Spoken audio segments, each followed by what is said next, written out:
Then whatever you see in your screens now, the minimum wages applicability. Now, I think there is a schedule attached to the Minimum Wages Act. But as per the code, now it is going to be applicable for all the industries and for all employees also, including managers. Right? Provided yes, minimum wage is to be fixed. If it is not fixed, then absolutely no issues. Right? So this may increase the financial commitment. Similarly, PF, right? I think it is mentioned again the 15,000 ceiling. Currently, it is there under the Provident Fund scheme, right? Not under the Act. Similarly, but if we go through the definition of the term employee under the code, it says that there will be a ceiling, but ceiling may not be made available to PF Provident Fund scheme under PF Provident Fund scheme, which means there will not be ceiling. So for the entire wages, at least 50%. When we say wages again, 50% of the monthly gross would be treated as wages. If the PF contributions are to be made for at least 50% of the wages without any ceiling, that could definitely increase the financial commitment for the employers. Then gratuity, bonus commitment. Again, FTE, we all know. Even if it is less than 5 years, yes, they are entitled. Right? And also contract workers. Now, under the draft rules issued under Code on Wages, I think it is mentioned that if the contractor fails, the principal employer has to pay at least 8.33% of the bonus. I'm not very sure why it is done, right? Because it is the liability of paying bonus is clearly it lies on the employer, right? So as far as the contract worker is concerned, the contractor is the employer. And now in the courts, contractor is also included as employer in the employer's definition. Then it should ideally the liability should just stop with the contractor. I'm not very sure why it is maybe the liability is getting lashed to the principal employer. Then amenities to contract workers. Yes, as per current section 16 of the Contract Labor Act, starting from drinking water, right? Other facilities, amenities are to be provided by the contractor. If the contractor fails, only then the liability goes to the principal employer. Now, as per the code, I think it is directly latched on the principal employer. Then providing crutch, even if ESA part is applicable. I think we saw that, right? Maternity benefit.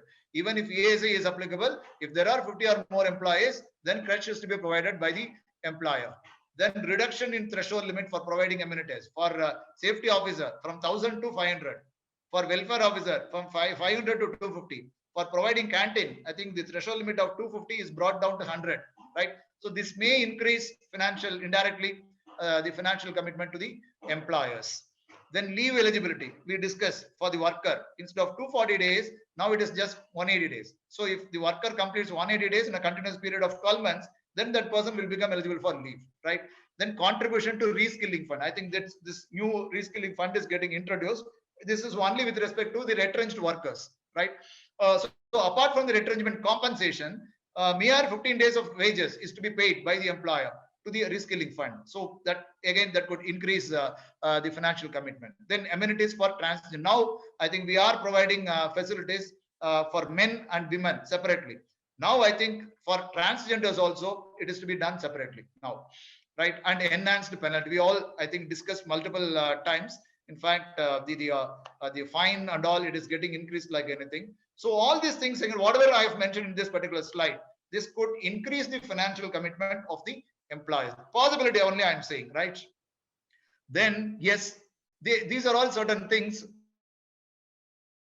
because for which I think the employers have to ensure a clear process, because again, salary within 7 days. Now, I think if there are 1,000 or more workers, then for that industrial establishment, it is sufficient if the employer pays the salary before 10th day of the subsequent month, right? So 7 days and 10 days, two options are there. But now, as per the code, irrespective of the number of workers, I think it is to be paid before 7 days, right? Which means I think employer may have to reset their process so that it is paid within 7 days. It cannot go beyond 7 days now.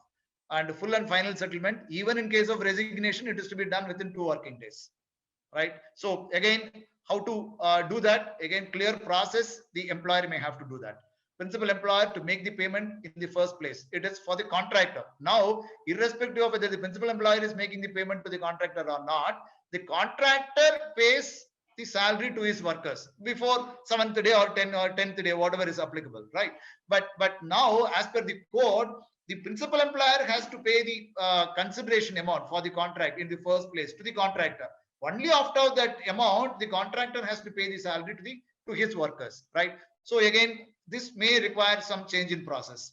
Ceiling for bonus to be fixed by appropriate. We discussed. So it is 21,000 and 7,000 for eligibility and calculation. But that ceiling is now the powers are given to the appropriate governments. So they may come up with different ceiling amount. So it may not be uniform now. For state to state, this could differ. And data availability, particularly with respect to the interested migrant workers, because of the experience we had during the pandemic, right? I think none of the companies had proper data with respect to the interested migrant. That is the reason, in fact, even direct employees from the other state, now it is considered as interested migrant worker. So I think we need to have, as employers, to have proper data, updated data with respect to interest. This is only for example, not only with respect to interested migrant, even other workers, proper data should be available with the employers. And workers consent for overtime. See, for doing overtime, as per the provisions today, I think no consent is required from the worker, right? So even if the worker refuses to overtime, then it is considered as a misconduct. So the employer can take action, discipline action against that person. But now, as per the code, the worker's consent is required. Only then that person can be asked to do the overtime. I think these are all certain changes which will require some maybe process enhancement in the industries or the companies.